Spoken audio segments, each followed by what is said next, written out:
अस्सलाम वालेकुम। तो ले जी आज हम सीखेंगे कि आप अपने सिस्टम या लैपटॉप में विंडोज़ 10 को कैसे इंस्टॉल कर सकते हैं।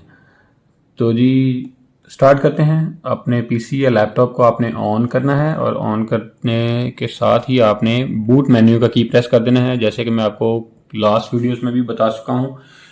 जितनी भी विंडोज़ हम पहले इंस्टॉल करना सीख चुके हैं उसमें सबसे पहला स्टेप यही था कि आपने अपने बूट मेन्यू में कैसे जाना है। तो मैं फिर बता देता हूँ कि अगर आपके पास HP का लैपटॉप है तो आपने फंक्शन प्लस F9 या सिंपल F9 से जाना है। अगर आपके पास डेल का लैपटॉप है तो आपने फंक्शन प्लस F12 या F12 से जाना है। इसी तरह से एसर है तो एसर का भी F12 ही होता है। लिनोवो है तो लिनोवो का भी F12 होता है, लेकिन समटाइम लिनोवो का एस्केप पे भी होता है। तो आपने कोई भी बूट मेन्यू है आपने सेलेक्ट करके तो उसके बाद आपने अपनी जो बूटेबल डिवाइस है उसको सिलेक्ट कर देना है। चूँकि मैं USB से बूट करा रहा हूँ, इंस्टॉलेशन जो है अपनी विंडोज़ जो सी है वो USB से कर रहा हूँ, तो हमने USB पे जाके सिंपल एंटर प्रेस कर देना है। अच्छा, ये आपने ख्याल रखना है कि आपने जो बूट मेन्यू का किया है वो सिस्टम को बिल्कुल ऑन करते साथ ही फौरी आपने वो बटन प्रेस करना स्टार्ट कर देना है, ताकि वो विंडोज स्टार्टिंग पे ना जाए, वो बूट मेन्यू में आ जाए। आपने एंटर करना है जी। तो ये देखें जी, हम बूट मेन्यू में एंटर हो चुके हैं। तो अभी हम आगे कुछ थोड़े से स्टेप्स हैं, कुछ छोटा से स्टेप हैं, वो फॉलो करके तो अपनी विंडोज़ को प्रॉपर इंस्टॉल कर लेंगे। लें जी, यहाँ पे अगेन लैंग्वेज ही हम इंग्लिश सेलेक्ट कर रहे हैं। आपने अपने मर्ज़ी के मुताबिक कोई भी लैंग्वेज सेलेक्ट कर लेनी है। मैं जी इंग्लिश सेलेक्ट कर रहा हूँ, उसको यूनाइटेड स्टेट ही रहने दे रहा हूँ और इंस्टॉल पे मैंने क्लिक कर दिया। यहाँ पे मैंने एंटर के साथ ये चीज़ें सेलेक्ट की हैं। आप इसको माउस के साथ भी कर सकते हैं, लेकिन नॉर्मली तौर पे यहाँ पे माउस नहीं चलता होता, तो हम एंटर के साथ करते हैं। ले जी, अब विंडोज़ सेलेक्ट कर रहा हूँ जनाब मैं 10। अब इस विंडोज़ में मैं एजुकेशन वॉल्यूम है, मैं इसको करता हूँ प्रोफेशनल वॉल्यूम 64 बिट यूज़ करता हूँ और इसको एंटर कर देता हूँ।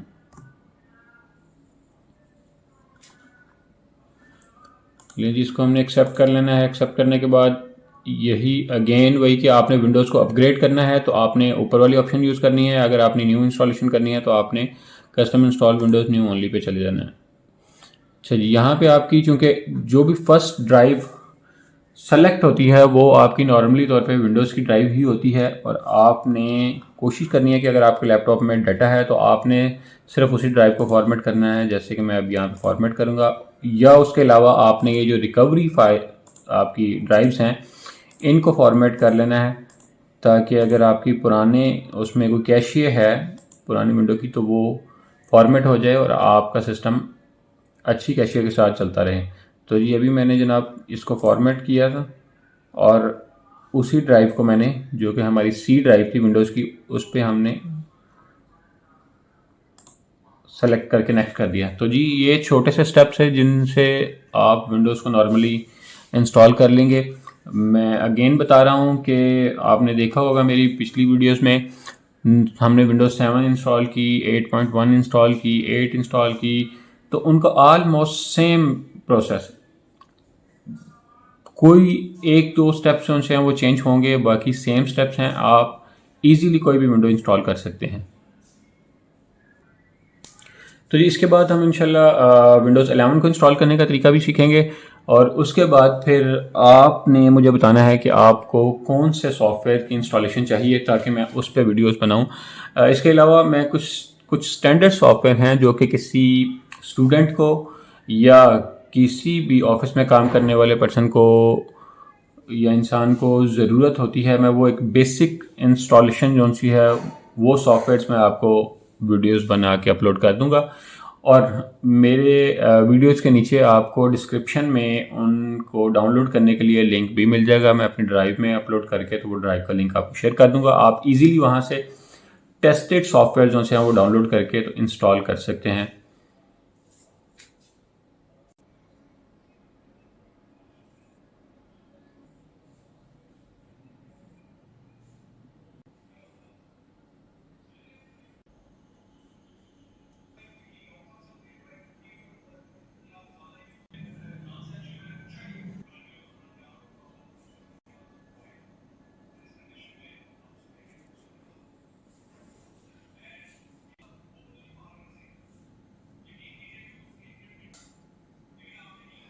चलिए, जैसे कि पिछली विंडोज़ में भी आप देख चुके हैं कि ये कॉपी होने के बाद, इंस्टॉलिंग के बाद सिस्टम एक या दो दफ़ा रीस्टार्ट होगा।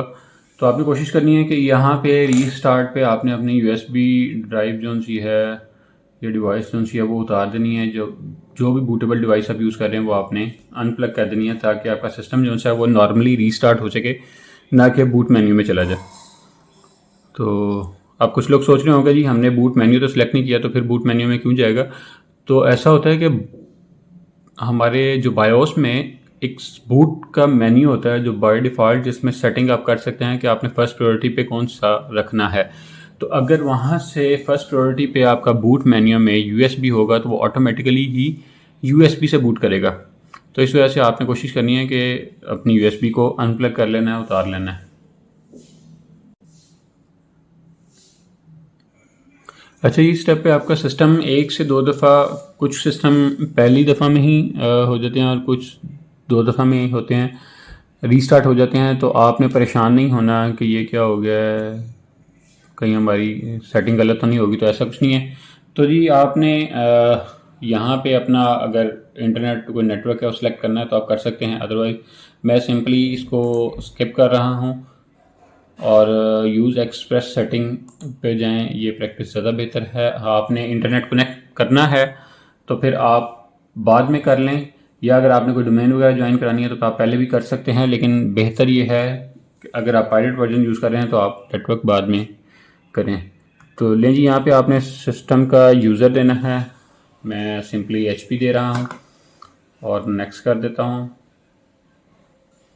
आपने अगर कोई पासवर्ड देना है तो आप उसको पासवर्ड दे सकते हैं। ये जी एक कोर्टाना है जी, मीट कोर्टाना। आप अगर इसको चाहें तो ऑन कर सकते हैं, मैं इसको ऑफ ही रखता हूँ नॉर्मली।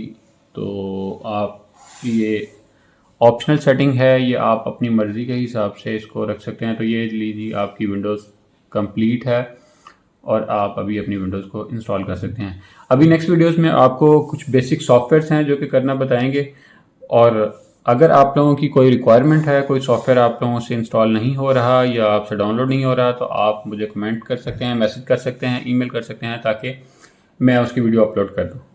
लें जी, मिलते हैं नेक्स्ट वीडियो में। अल्लाह हाफिज़।